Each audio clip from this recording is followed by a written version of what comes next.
warahmatullahi wabarakatuh. Tembangkeun wasta abdi Kairani Rama Putri ti kelas 12 IPS 5. Di dieu abdi ngadamel tuangkeun khas ti Cirebon nyaeta rujak buah.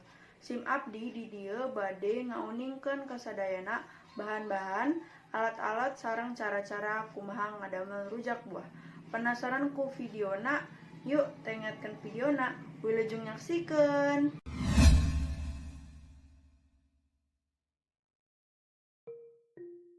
Aya cabe hejo, cabe berem, gula berem, jeung asem.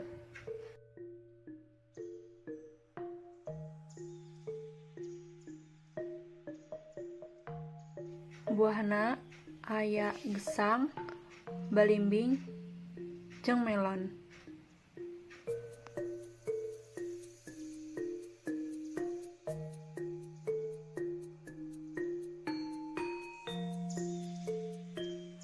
Kadongdong, bengkoang, jeung danas.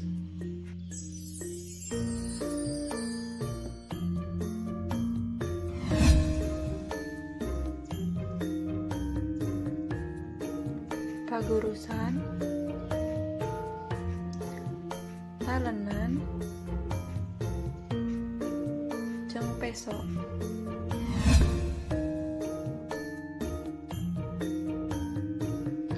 Potong buahna nganggo peso. Pikeun ukuran buahna numutkeun rasa.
Masukkeun cabe, gula berem,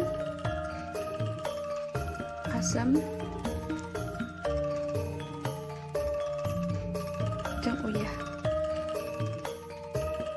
Randos cabe, gula berem, asam, jeung uyah kana panggurusan.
Kumaha carana gararampilkan rasa tina rujak buah teh manis, asin, jeung seger pisan.